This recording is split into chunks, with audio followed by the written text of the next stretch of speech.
Good evening, my Dharma brothers and sisters.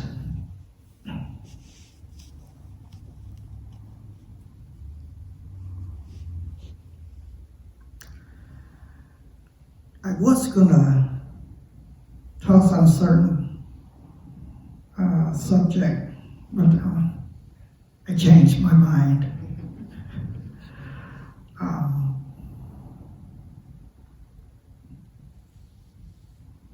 Being a monk is not that easy because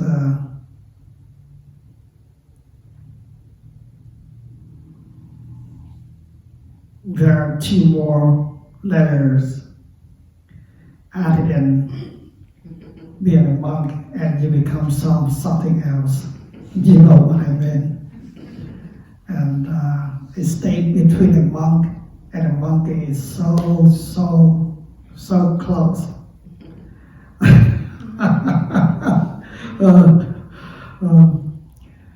A moment of heedlessness, then you become a monkey. So, my name is Yatam. It means Bodhicitta. And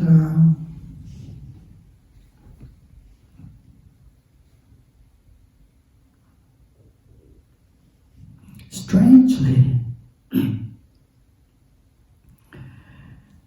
about 30-some years ago that I've met a Tibetan monk.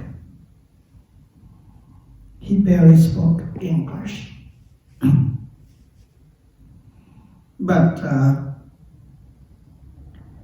he approached me and said, only a few words, you, Bodhicitta.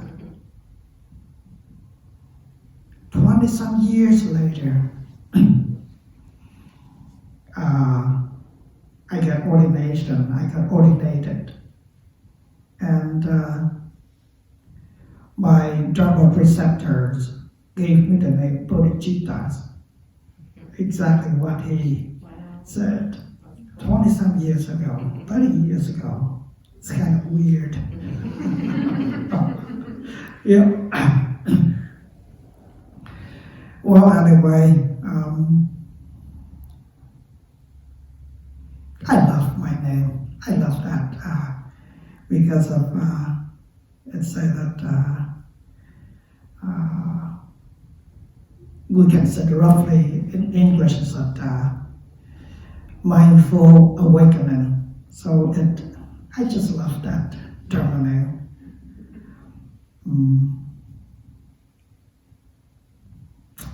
Anyway, you all familiar with the term vipassana, right? So you practice vipassana? Do you guys all, maybe not everyone knows. Not everyone. How about Zen? Oh, so there's a mix.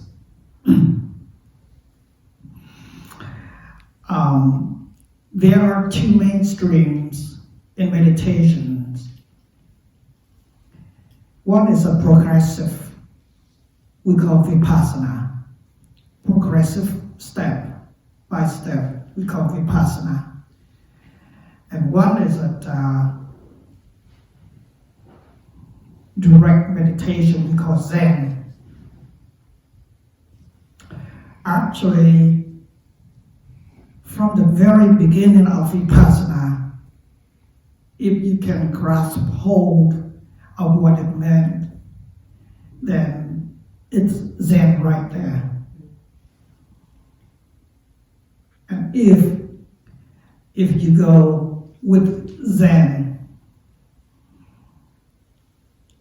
after you understand the meaning of Zen already, or you can call it some sort of enlightenment, then you have to go back to progressive steps as vipassana because of the complete eradicate your unwholesome meditation. It's not.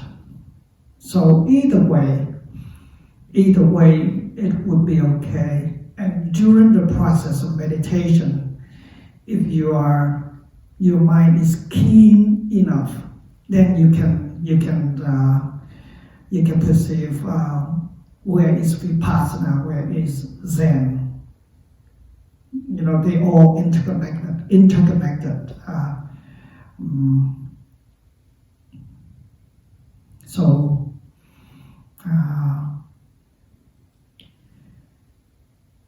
instead of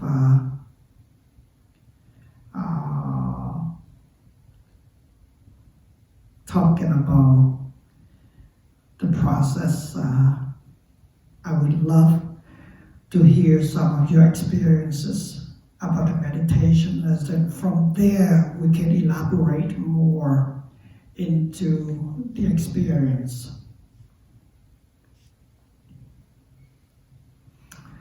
Here we have different genders, different ages, and ethnics. But when we come to consciousness and the activities of consciousness, then we are one, no matter what. It works in different combinations, that's all. I have my own combination of mind and of consciousness and mental activities. Yours is different combinations, that's all. So we put aside religions. We put aside, our accumulated background. We just focus on what is mind, what is consciousness, what is going on from the world from within, and from there we can find out this entity of this body-mind and such and just. So, okay. Well, last week before we did the walking, Thay asked us to concentrate, and the first time, and then the second time to just kind of relax into it. And so I was relaxing, and all of a sudden I could see the imprint of his foot, of his heel in the carpet. I was like, oh, okay. So I just was watching that, and then suddenly I could see his whole imprint of his foot, and it made me so happy. So I can't explain it. It was like I had a little taste of the chocolate. It was just like, bam! And then, it was gone, but it was powerful. It was. I'm sure we've all had experiences like that. Everybody has. But nobody else would share, so I did.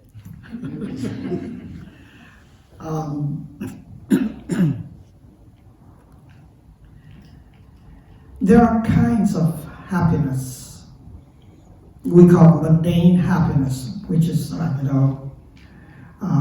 go to the movie, or you go to shopping in the mall, or you go to a fine restaurant. We call mundane happiness. And then we have a more higher happiness, which is that you do something good.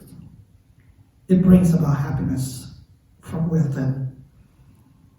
But then a higher happiness comes from concentration, which is what she is talking about, which is what you experience about when you concentrate. your mind becomes calm. And from there's nothing agitated you. And then that calmness brings about the state of being we call happy. And everyone can experience that. And that is very, very powerful experience. And then we go to the utmost happiness, which is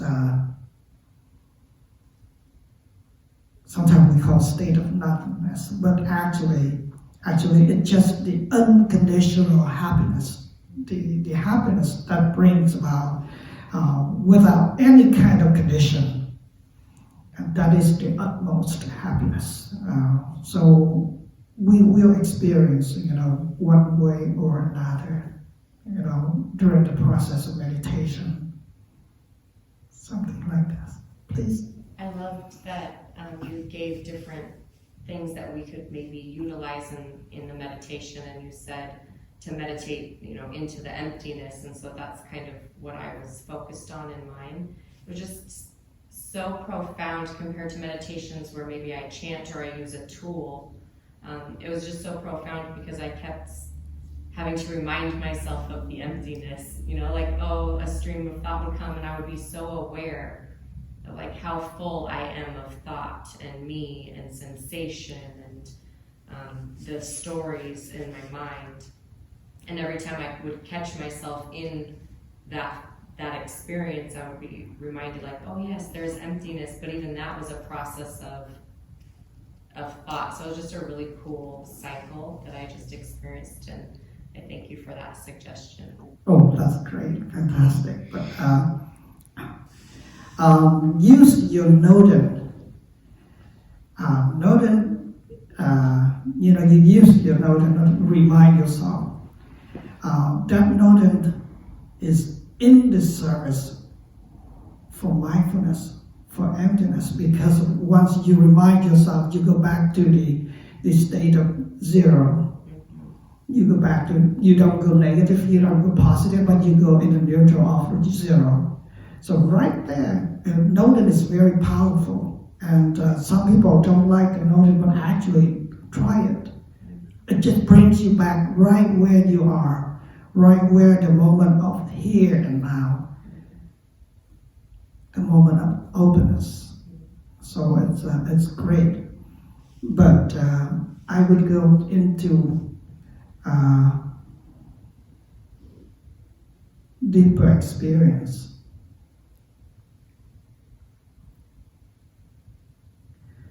Of course, emptiness is one thing, and the discursive minds, or whatever arise within your mind. Right there, the object. Now, pay really attention to that, because of the object and the subject, which is emptiness, are inseparable. You cannot separate them. Right at the moment of agitation, you automatically know for yourself that, at that moment, at that objective experience is empty already. You yourself right now is empty already. When you listen to me, the voice is object. But the objects right there is empty because of subject and object are inseparable. So the next step, the higher level of understanding meditation is that whatever you experience, there is an emptiness right there too. So you don't have to go back to the emptiness, but once you understand that, and then automatically you go back to the zero, the ground zero, without saying anything. And this is very interesting, very interesting. We call it a state of oneness. You don't need to separate yourself. in meditation, when we study meditation, the preliminary stage is that we don't know anything at all. So, we stagger, staggers. And then for sometimes we gain some experience. We begin to have a glimpse of what object is. And then from there, from the object which we experience, we go into it more deeper, and then we find out,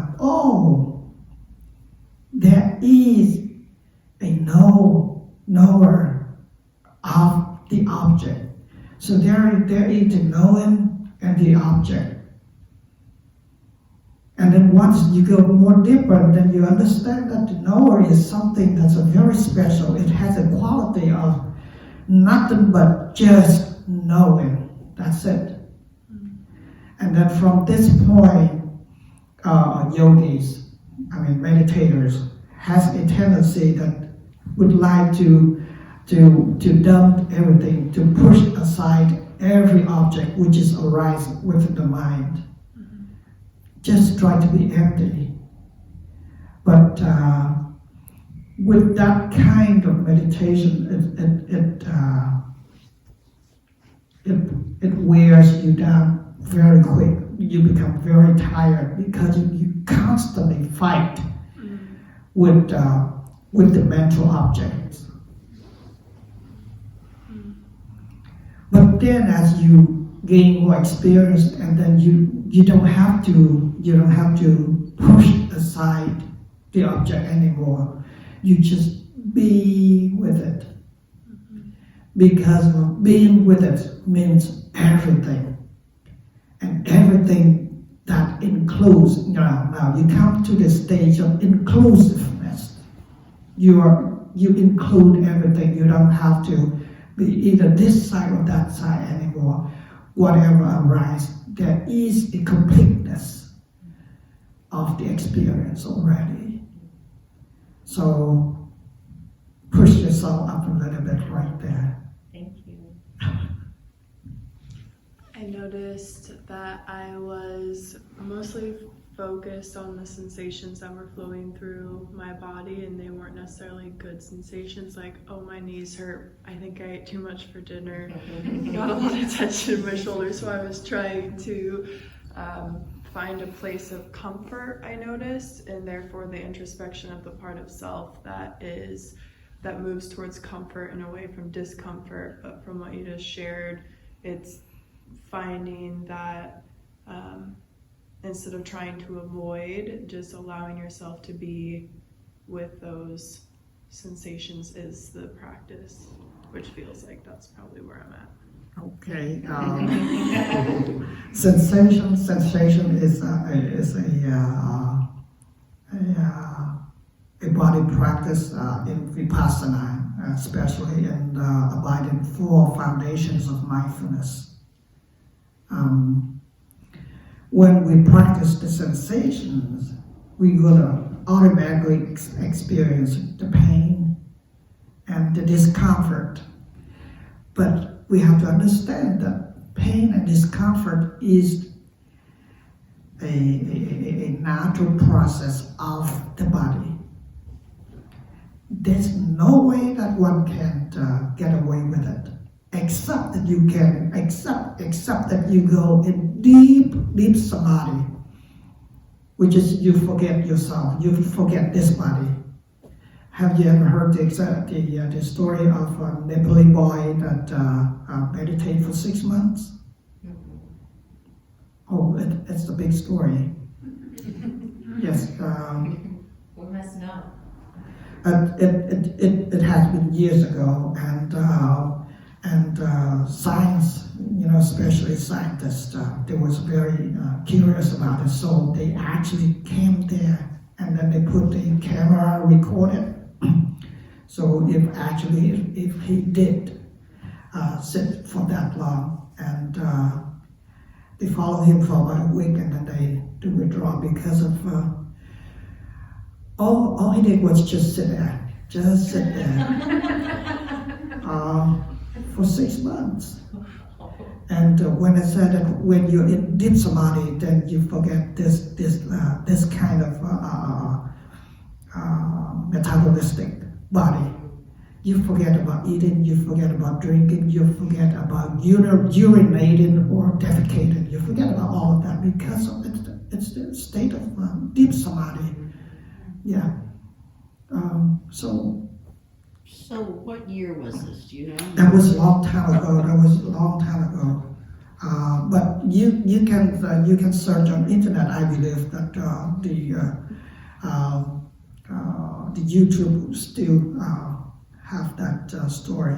That was a big. And he was Tibetan or Nepal? I forget. Nepalese. Nepalese. Okay. Yes, Nepali. Yes, and it has become a big trend that his. Well, did he end up like a tulku, or what happened to him? No, he wasn't a tulku. But I mean, what happened after that? I believe that he would retreat himself into the jungles for many years, and then he came out as an adult, very handsome man. But after that he didn't make any debut at all. He didn't what? He didn't make himself, as any debut at all, because of in Buddhism we don't find it importance in deep samadhi. You gain wisdom, that will be okay, especially if I've been to a meditation center in Burma. They can teach you to the second level of samadhi. And then from there, they steer you away from samadhi so you can gain some wisdom, because wisdom is where that you can gain liberation. Deep samadhi doesn't give you any real liberations at all. It just gives you peace and quiet for a while, but it doesn't have wisdom to liberate yourself from samsara, from suffering. So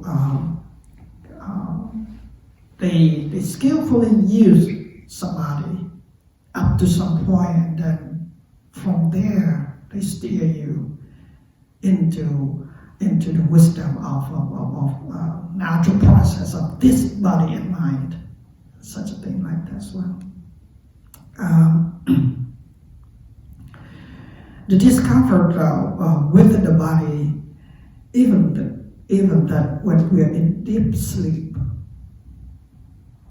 we still toss and turn by itself. It's just a natural process. I don't concern much about the pain, about the discomfort, but I concern about the wisdom of understanding it. That's more important.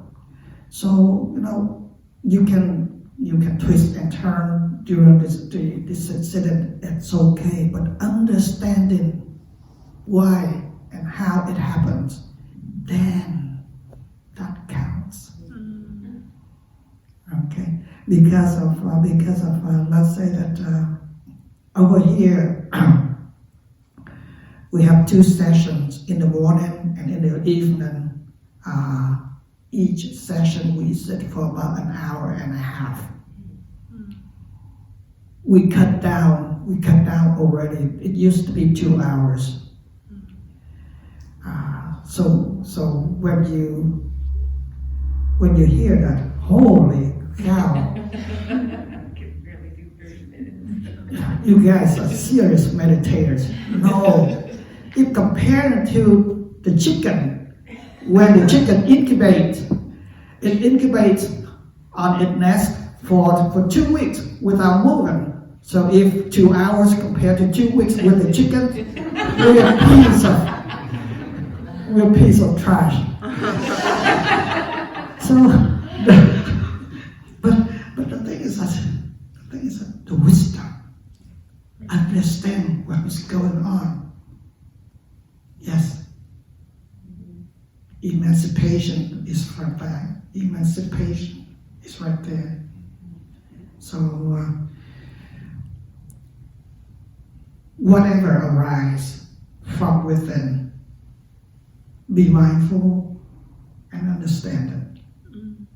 I attend the courses of Goenka Ji.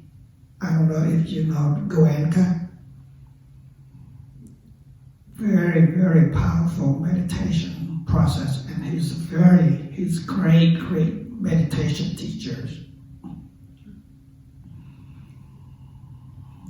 With that sensation, beginning with the whole body, and then you narrow down to a very pinpoint of wherever it is. Normally that I do with the nostril. With that tiny pinpoint, you see a total different world, total different physical world. With that tiny point, there are a sharp pain and numbness and everything that's going on from that. So you can go into that too, to see, where the pains are. Go into the pain, go into it, and then you see that the pain and discomfort, it has its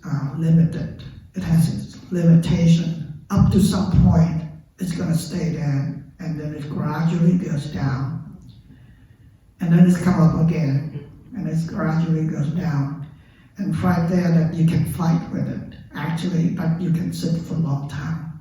It's up, and then down, up, down, all the time.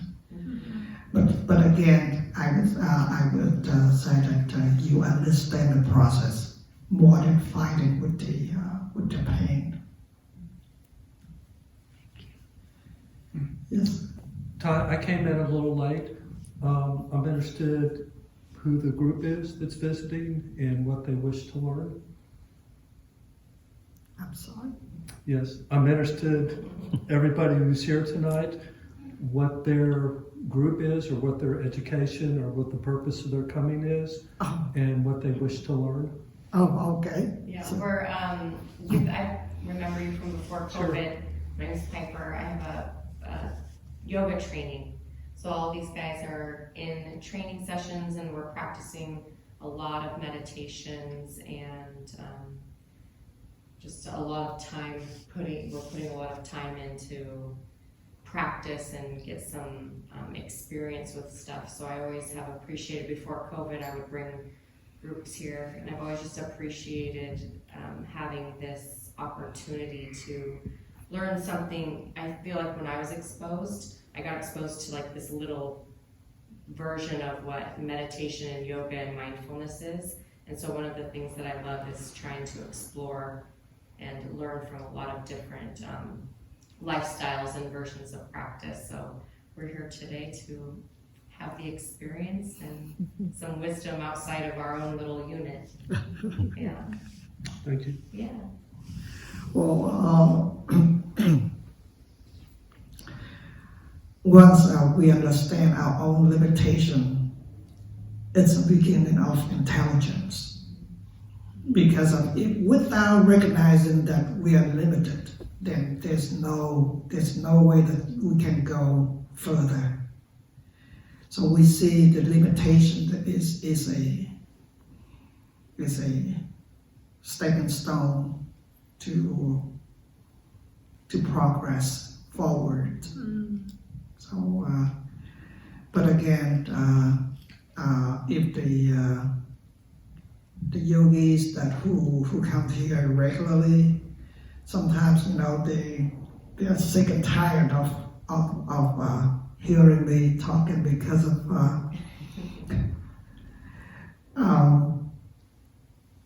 my mainstream is that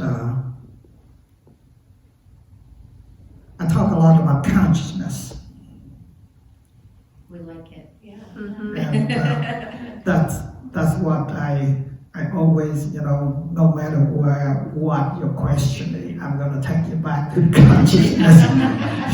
Perfect. Did you have a question? Yeah, I did. Is that okay? I don't want to interrupt you. No, please. Okay. So my experience felt like I had like different layers of my mind going on. Like in the first layer was me focusing on my breath, or just focusing on being here in this room.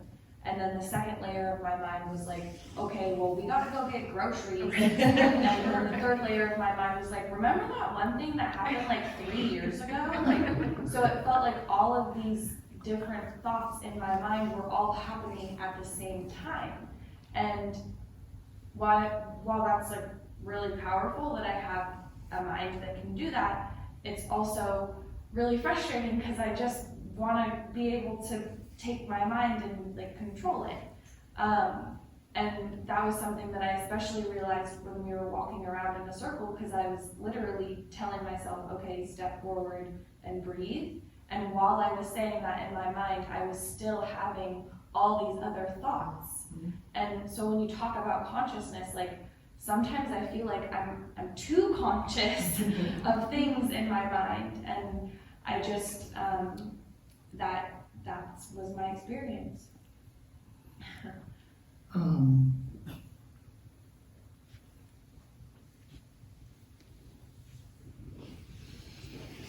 All of which you have explained. It's only this a tiny small segment of the mind. There are more to it. From the unwholesome to wholesome. Mind is some kind of diversity and multiplicity. It alters all the time, and especially with its own creativity. You're not going to imagine that how far the mind can go.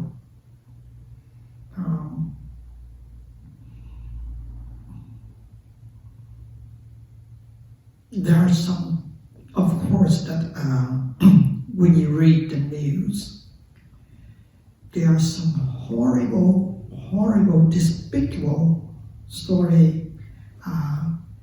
This person did, and such and such and such. And sometimes you hear just the highest lofty act of a person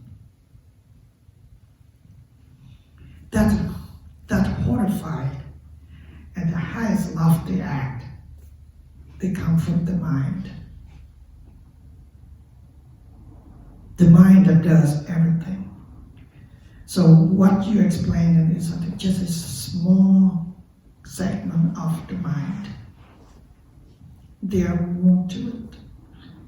So go into it, understand it more. And all of which you have explained from later. I'm using your word. And then you report it back. So you experience everything which is happening during the process, right? You experience everything. Now, do you ever question what experiencer is?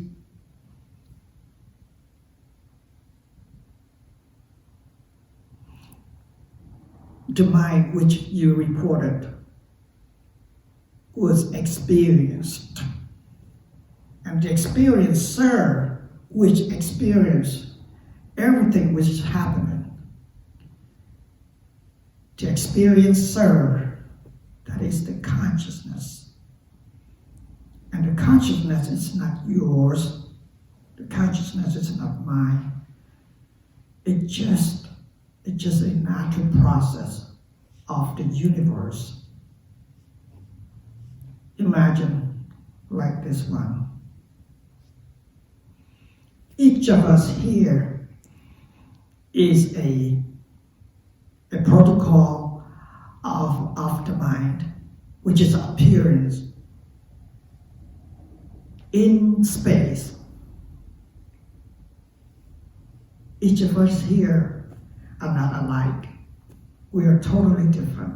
Same thing with the mind, the various stages of the mind.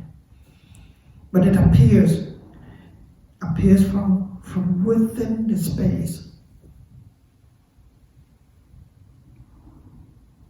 The space that knows everything. And that space is the consciousness. I like you use the word conscious. It's just conscious. It's not you the conscious, it's just conscious. There is no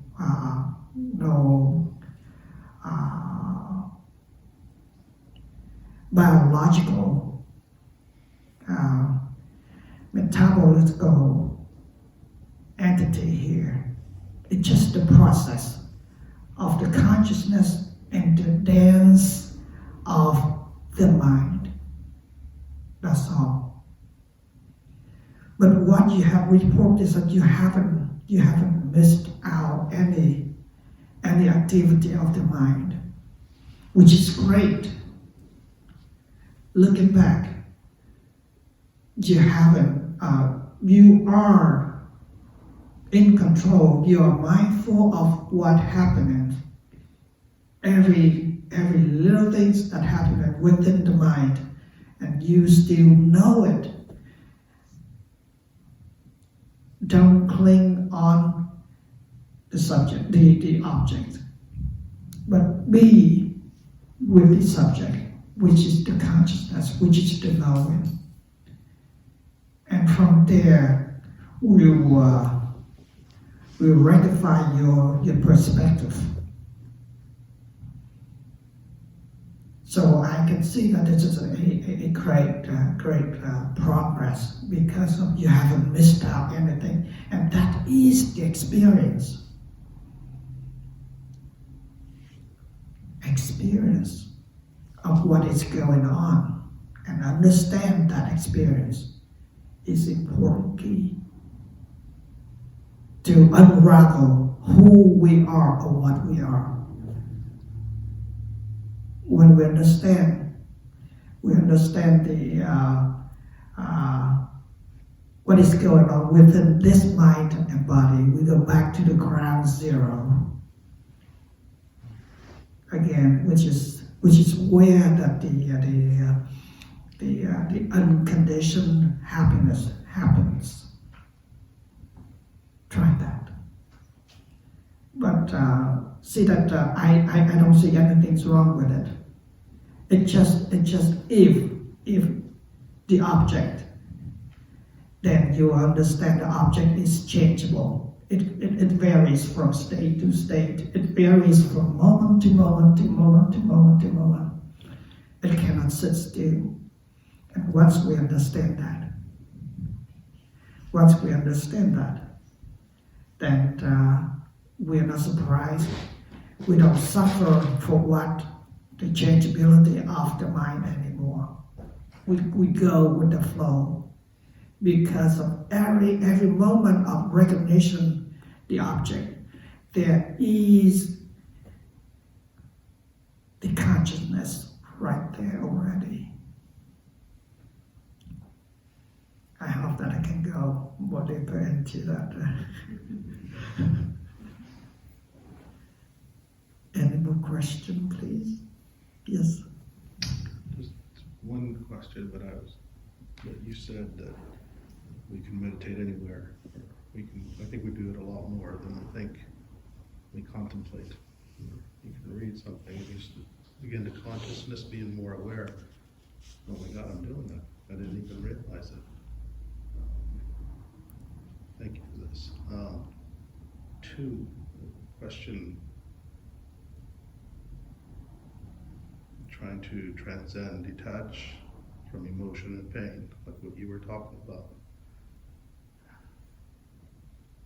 Can you talk about any more on that? Can you pointers on that? 'Cause it can be done in a sterile environment, or I've been able, but it's harder out in the real world. Let me try to unravel this gentleman first.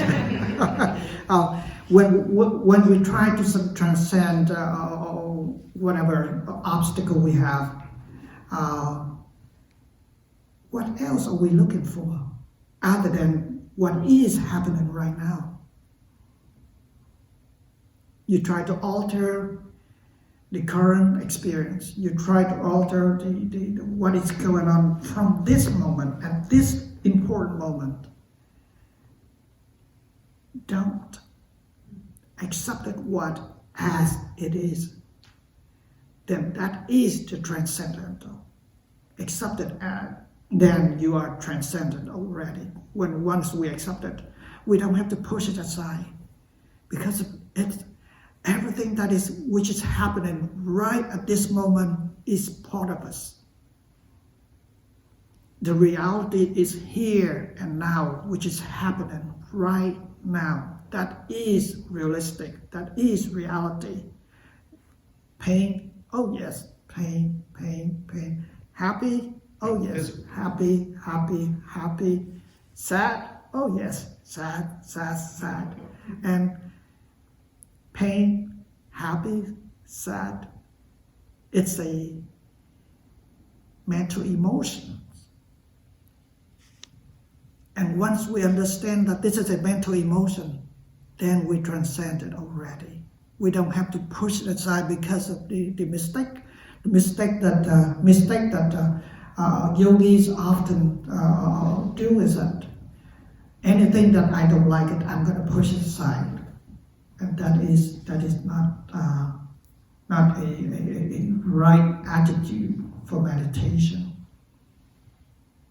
Know what is going on, understand what is going on, then we can transcend it. What happens if death comes? We cannot avoid it, and this is one fact that we're gonna face. The only thing that we can transcend the death is that we understand it.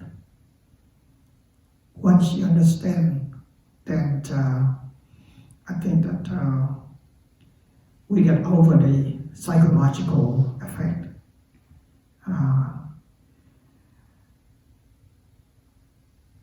The revelation of who we are, of what we are, of what it is happening here and now is very important. Understand that. That is transcendental.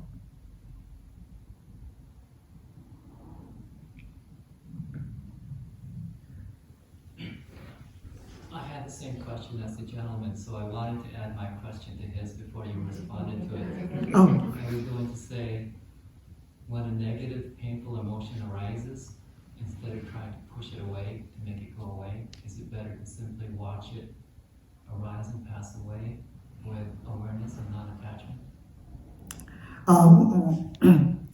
When we really look into the nature of pain and such a thing like that one, then we can find out that there are a whole lot of mental reaction. Whatever arises, be with it. When I say be with it, that doesn't mean that you have to fight with it. No. Okay, you get a leg numbed, and then just move it easily. You alter your state of sitting, so the blood circulation goes again.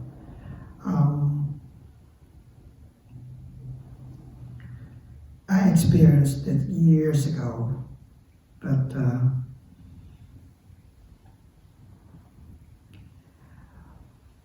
you alter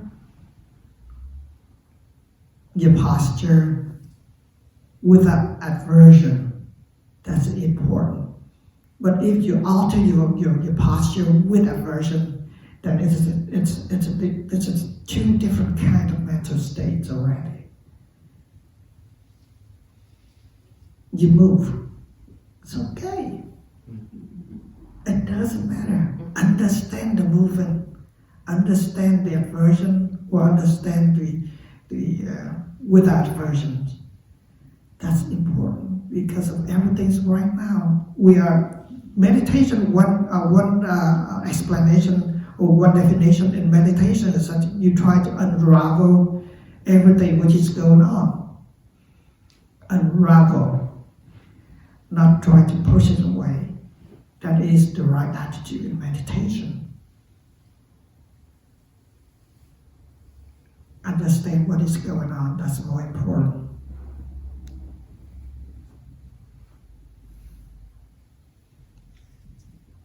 Anything else? My second question coming in was, words in meditation practice are very fluid. So I'm using the word awareness, emptiness, and knowing synonymously. Does awareness have a positive influence on mind and body? Yes, of course. Like I said, that you are using the skillful method, which is noted.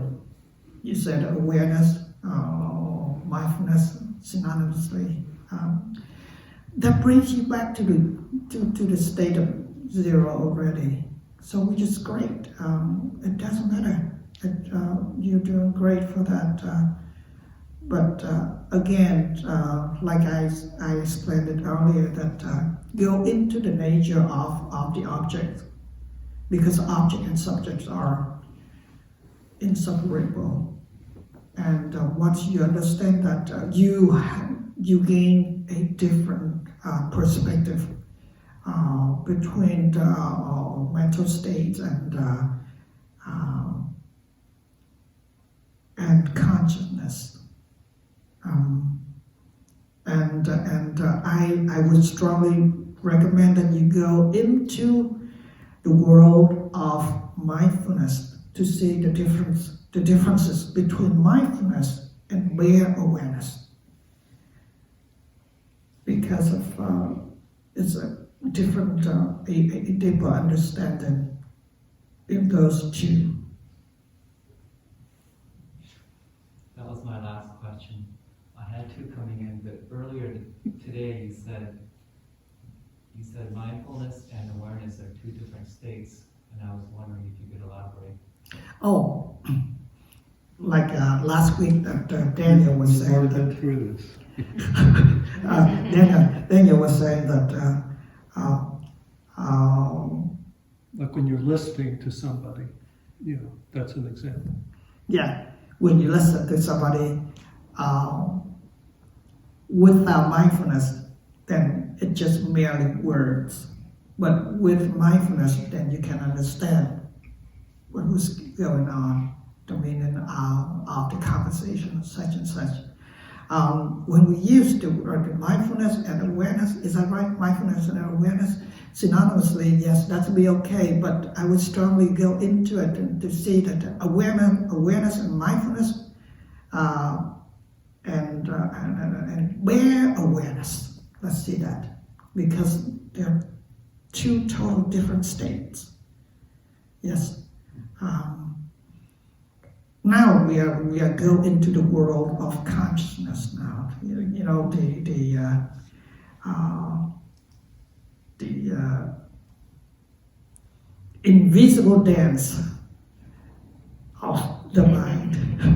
Invisible dance of the mind. I've never heard that. It makes so much sense.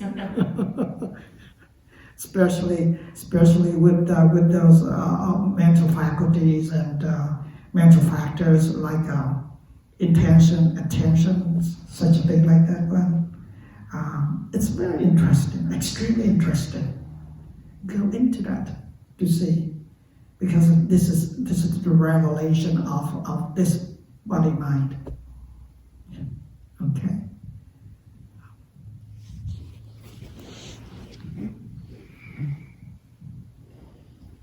May we attain the full liberations. May we attain the unconditional happiness. Right here, right now, and forever. Thank you. Thank you.